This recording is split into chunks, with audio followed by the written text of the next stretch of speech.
So I want to go back to the words that Kubrick sent you for Full Metal Jacket. I mean, your performance, that character was fabulous, you know. And I'm curious, the words you gave back, what did he see, or how much did you get of the character that ended up being in the film?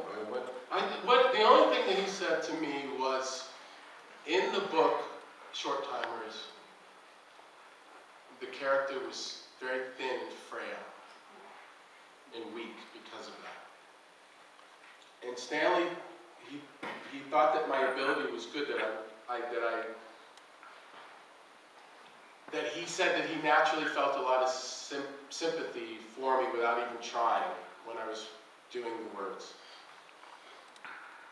Although I was wrong for the part, in that I would have to, instead of getting very thin, he thought it would be a good idea to get plump and be weak in that way. And that's the only thing I ever heard from him about why I got hired. In any context. I mean, the only other thing that Stanley said to me that had anything to do with my performance was actually a very good note. The night before I did the suicide scene, we were walking to our cars in the parking lot, and he used to do this, he had this like, he used to clear his throat. He'd go, all the time before he would speak, and you would hear it. It would be like a bird or something. You would hear it. You'd hear so you knew he was going to say something. And he said, we were walking, and he said, do you know what you're going to do tomorrow? Because it was the next morning when we were going to shoot that scene, the big scene, where I kill the sergeant and then I kill myself. And I said, yeah, I think so. And he said, oh, okay, good. And he started to walk away, and then he stopped, and he said, it has to be big. And I said, yeah. He goes, yeah, he said, it has to be Lon Chaney big. And I said, okay. You know, I know what Lon Chaney means. And you know, I went there the next morning, and we did it. And we did it in 3 takes.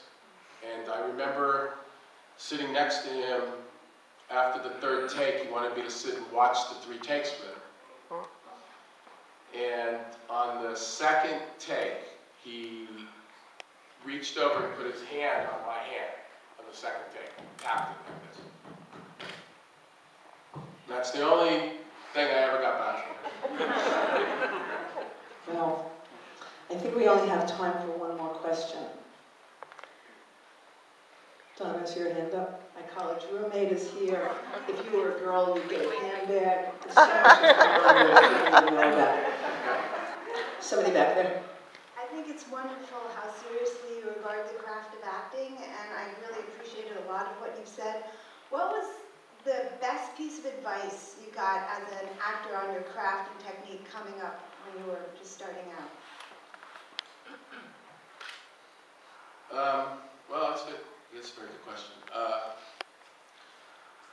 It's something that when I teach, if I see somebody that shines really bright, brighter than normal, and they're not respecting it, I make sure that they know that they should respect it. Because that's what I was told when I was young. I was told that I had a quality about me that shined. And that even when I was failing, I was shining. Even in my worst performance, I was still shining. And this person told me that when the worst things are happening in your life, or when the best things are happening in your life, you are shining all the way through it. And that you have to respect that. And that you have to get serious. You have to put both feet in the water and commit yourself to what you do. Because there are other people out there that shine, and they need to take example from you. And that stuck with me